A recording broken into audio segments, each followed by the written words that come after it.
Did you know a 1-year-old Tesla Model Y rear-wheel drive could be a smarter buy than a brand new Tesla Model Y rear-wheel drive? And yes, I am well aware that the new Tesla Model Y rear-wheel drive is a better car, but what are the quirks and advantages of thinking about going for a used Tesla Model Y? And if you're in the market for a new car and dreaming of owning a Tesla Model Y, you've probably noticed that the new shiny 2026 Tesla Model Y on the road today. But firstly, just by looking at a used Tesla Model Y, it's £17,390 cheaper as a cash price. And I mean, it's 1 year old and the old style, but as a sneak peek, what if I told you a 1-year-old Tesla Model Y rear-wheel drive has the same FSD hardware 4 as its newest sibling and has the same AMD Ryzen MCU infotainment system? Yet you could save thousands and still get that Tesla magic. Today, we're deep diving into why a used 2024 Model Y rear-wheel drive at £371 a month could just outshine a brand new 2025 Tesla Model Y at £497 a month. If that has you interested, before we buckle up, please can you like the video, subscribe if you haven't already. Let's get deep into it. So first up, why even consider a used Tesla Model Y when you could just get a brand new one? Well, the core principle of this whole video is about value. PCP wise from Tesla, the used 2024 Tesla Model Y rear-wheel drive is £371 a month on a 48-month PCP deal with 8.45% interest.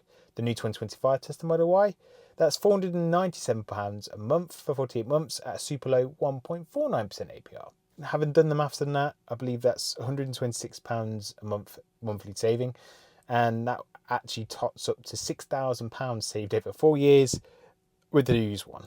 Not to mention that the used one will actually skip the £500 per year luxury car tax imposed in the UK, so that's then another £1,500 over the course of 4 years, and we've not even touched on residual values over a 4-year term.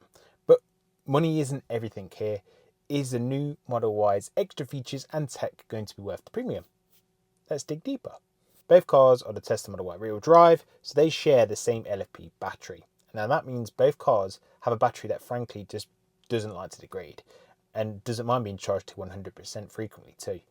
Though the new Model Y will actually eke out an extra 28 miles on paper, and that's 283 WLTP miles to 311 WLTP miles, and the new Tesla Model Y is a whole second faster, 0 to 60 at 5.6 seconds compared to 6.6 seconds in the older Tesla Model Y. So undoubtedly, as expected, if you need the extra range and you're prepared to go to that faster speed, then the newer version is pretty much what you covered.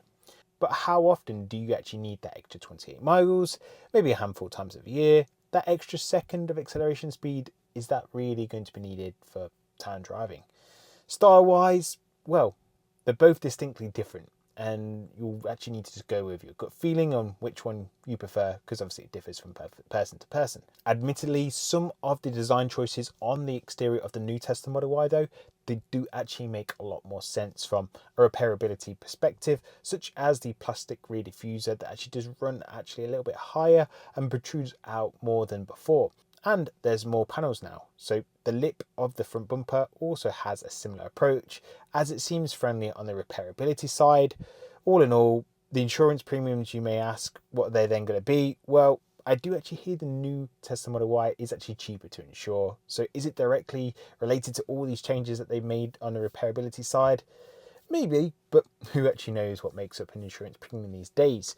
But I have to mention that beyond the different styling takes, that a new Tesla Model Y is friendlier to repair should the worst happen. But hopefully for your sake, you won't need to do that anyway. Even on the storage side of things, they're extremely similar. But Adam, apart from the range and styling differences, what features do you actually gain and lose out between the two Model Ys? Well, that's predominantly within the interior. The car's interior is totally different from interior lighting, cooling ventilated seats in the front, the rear touchscreen, better window tinting all around. All windows do have acoustic sound too, but so does the old one actually. So whilst the older Model Y has decent isolation from the road noise, expect the new one to actually be a step up to give a ride comfort from that revised suspension setup that they have. Now, to throw an absolute spanner in the works, the used rear-wheel drive Tesla Model Y actually has a better sound system than the new Model Y. And this is because the older version of the rear-wheel drive variant comes with premium sound as standard, which means extra speakers and the subwoofer. So that is one thing you will be sacrificing here. And I mean, there's other minor details like more aesthetically pleasing materials all around and slightly thinner bezels on the front screen here, making it marginally bigger. But does that actually warrant the extra cash?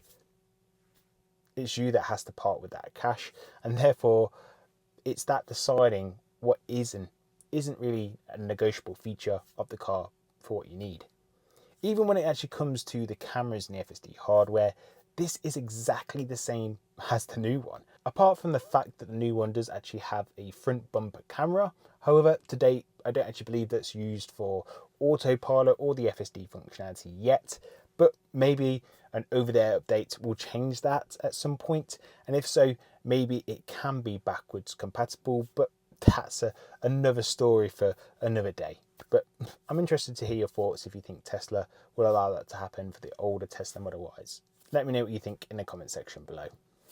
Moving on to Tesla's warranty, and this may surprise you, it's 4 years or 50,000 miles for a new vehicle, but for the 1 year used vehicle, you're actually already 1 year down, which you could obviously probably work out.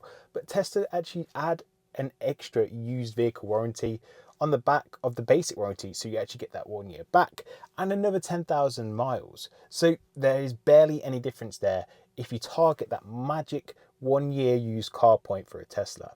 But what about the battery, you may say? The LFP chemistry of these vehicles are crazy good. I barely lost a mile's mileage on my onboard computer after a year myself. But for peace of mind, both vehicles get 8 years or 100,000 miles for the battery and drive unit. No extra warranty here like the basic one that I mentioned just a moment ago, but it's still a very generous allowance there remaining. Even so, EVs like Tesla's have been known to be super reliable because of its fewer moving parts and less to break, etc.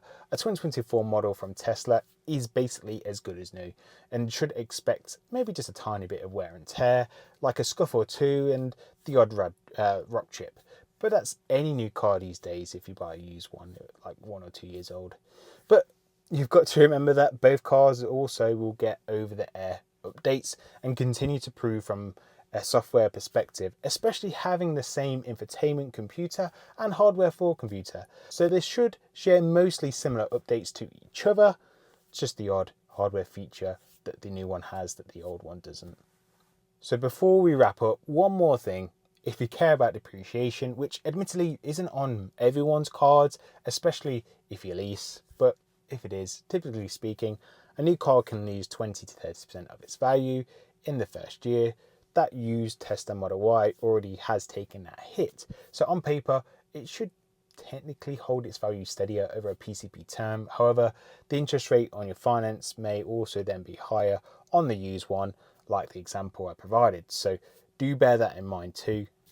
You'll have to work out the pros and cons of that yourself, but it's something that has to be said, I guess. That said, based on Tesla's rates as of today, if you do want lower monthly repayments, similar tech hardware for, and you don't mind missing out on that rear touchscreen, ventilated seats, and the other additional ride comforts of the new Model Y, that price difference to some buyers will then make the used Tesla Model Y a no-brainer choice. But if you're all about the latest gadgets and you want to pick your exact colour, the wheels, and you can swing the £497 a month, the new 2025 Tesla Model Y is going to sit better with yourself, especially if you don't want to inherit someone else's wear and tear. Maybe just prefer the lower interest rates of 1.49% APR. So to wrap this up, the 1 year old Tesla Model Y rear-wheel drive with hardware 4 at £371 a month is an incredible buy if you want top tier Tesla tech, range, full supercharger network access and style without breaking the bank. But you get nearly all the goodies of the new model, better audio, but mainly some serious savings. Sacrificing some of the range and acceleration in the process, the 2025 Model Y at £497 a month brings fresh features, better ride comfort and a lower interest rate. But you're paying for that new car premium. My take is, well, it's not really relevant, Both offer that Tesla experience, and the new version is definitely an upgrade. But the older variant is definitely no slouch. Remember, this is the Tesla Model Y that actually made it the world's best-selling car in the first place, so it can't be really that bad. So what do you think? Would you grab a used Model Y for the savings, or would you prefer to just splurge on the new one? Drop your thoughts in the comments below, and if you haven't already, please do like the video, subscribe if you haven't already, and don't forget to check out the links in the video description, especially if you're in the market for some new Tesla accessories. You folks have been great, and I'll see you in the next one.